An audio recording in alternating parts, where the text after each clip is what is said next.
Hello friends, today's video is part one of a two-part series on the updated Macan, the 2019 or 2020, depending on where you are, Macan Refresh, which is sort of a .2 of the Macan. That is, we'll see this model carry through to 2022 when the all-new next generation Macan comes out, which of course will include the new Macan Electric, which is pretty exciting. But yes, this refresh just freshens up things, adds new technology, fixes a few little bugs here and there, and makes what has always been an excellent model within the Porsche range and the most popular model within the Porsche range even better.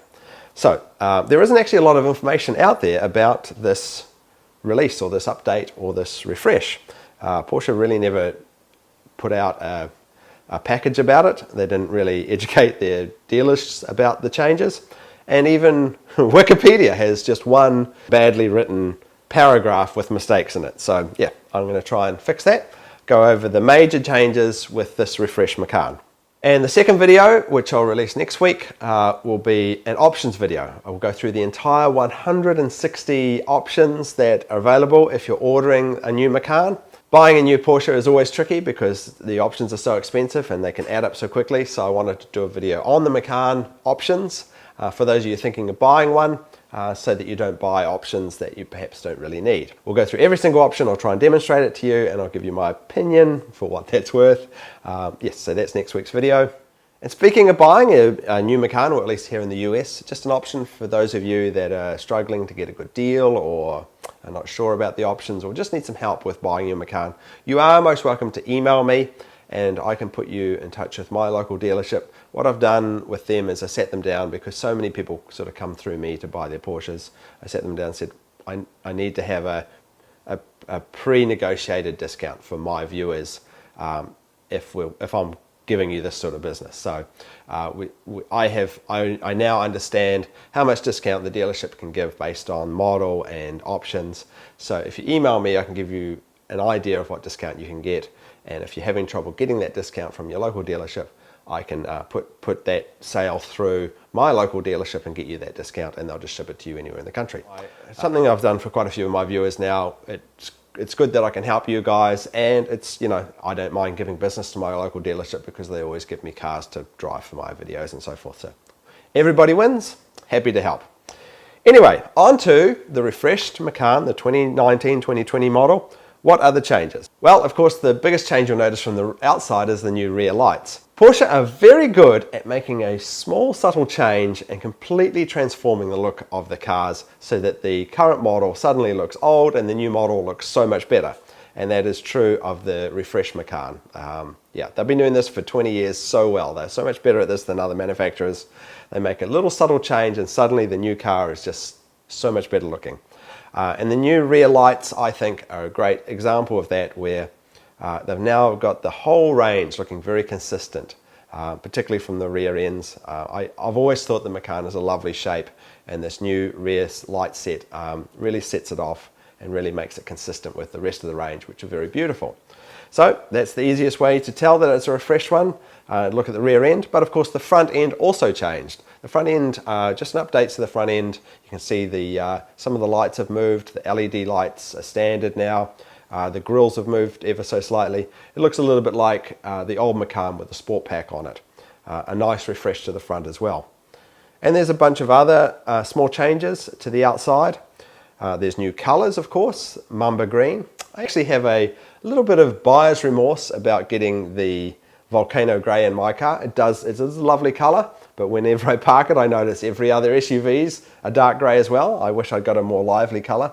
So yes, the new Mamba Green is one of the new colors. A very cool color. I might even consider getting my car wrapped to a more interesting color.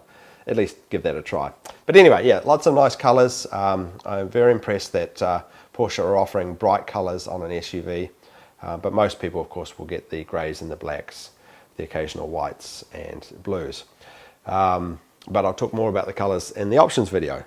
There's also a couple of new wheel styles, and speaking of the wheels, the brakes have been upgraded for the S models and above, and the front wheels are larger. Yes, the front wheels go from 8 inches to 8.5 inches, slightly bigger wheels, and of course the brake the new brakes do give a completely different braking feel.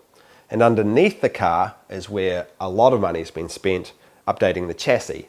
New springs, new anti-roll bars, just improved cornering and somehow smoothed out the ride. So the Porsche Macan has always been one of the nicest, sportiest, enjoyable, tightest handling SUV on the road, and they've just stepped that up again. They've just refreshed that chassis, and you can instantly tell when you get out of the 2018 to the 2019 how much better the chassis is, even though the old chassis was still superb.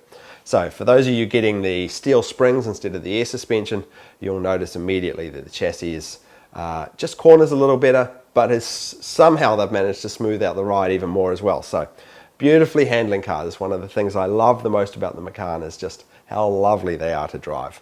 Under the hood, or the bonnet, the engine for the base model remains the same. It's that Volkswagen 2-litre turbocharged engine, which I'll talk more about in the next video. But when you upgrade to the S or the GTS model, there's an all-new Porsche 6-cylinder turbocharged. They've got rid of that Audi engine they had in there. It's a Porsche engine now. It's no longer a twin turbo, it's a twin scroll single turbo. And that just bumps the torque and the horsepower a little bit. And where you notice that is when you first put your foot down. I drove an S 2018 and a 2019 back to back. You instantly notice how quickly it gets on the torque from the get-go. Yeah, very nice improvement in the takeoff and the response of that engine. Not that the old engine was bad, it was excellent, but the new engine, yeah, very nice upgrade. And we'll see a bump in power, obviously, to the GTS and the turbo coming out shortly as well. Moving on to the inside, there's lots and lots of tiny little changes on the inside. Obviously, the most noticeable one is the change to the PCM. PCM, which was only updated in 2017, has been updated again to this all-new 11-inch PCM, which is a huge improvement to these cars. Not that I had any complaints with the old PCM when I was using them, but now that I've seen the new PCM, I've realized the problem with the old one was that it was always single function. That is, you could only be on the radio, or you could only be on the navigation, or you could only be on the phone. You could only have one function running at a time on it, whereas the new bigger screen allows you to have multi-functions displayed at once, which is very handy. Now that I've got it, I realize how awesome it is. So you can have navigation running at the same time as, say, having your music, or on the phone, or you can have Waze on the screen. You can configure the screen however you like. It's a subject for a whole separate video, but yes, the new PCM is a massive upgrade from the old one. Very nice. Yeah, I'm still learning it myself, but I love the new PCM. Very responsive as well. Otherwise, the interior is much the same inside. You just have to look around for little tweaks. Like, because of the new PCM, they've had to move the vents under the PCM now instead of on the sides. And they've moved the little flap that hold the SD card and the USB ports that now sits in the center console. And just around the interior in general, you'll see little updates like the vents and so forth. And the mirror, you know, the mirror is now a frameless mirror, which the other Porsche cars got also back in 2017, now has come to the Macan.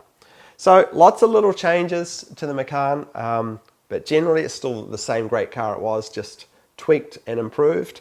So yes, I am absolutely loving owning this car. I'm still looking forward to getting a sports car as well, but yeah, the Macan is just the right size and shape, and it's actually so much fun to drive. Very nice refresh to the Macan. The things that I like the most, of course, I like the improved chassis, I like the bump and the horsepower, I like the new PCM, and I really like the new rear lights. So yes, I hope this has been helpful for you guys looking to understand what the differences between the 2018 and the 2019 are. It's a nice refresh that'll keep this car fairly modern until the next generation in 3 years' time. Anyway, thanks for watching, everybody. I'll have the full options, which are always excruciatingly long videos. I'll do that video this week, out for next week, and then we'll get back to car reviews and other fun stuff. Thanks for watching. We'll see you in the next one. Bye then. And if you're wondering where to acquire the ridiculous t-shirts that I wear in my videos, they're all here in my store, all your favorites, including offensive stamps and my rapid dry towels as well. So check it out. A very popular t-shirt indeed. Yes, Nick Murray t-shirts, being a little inappropriate since 2016.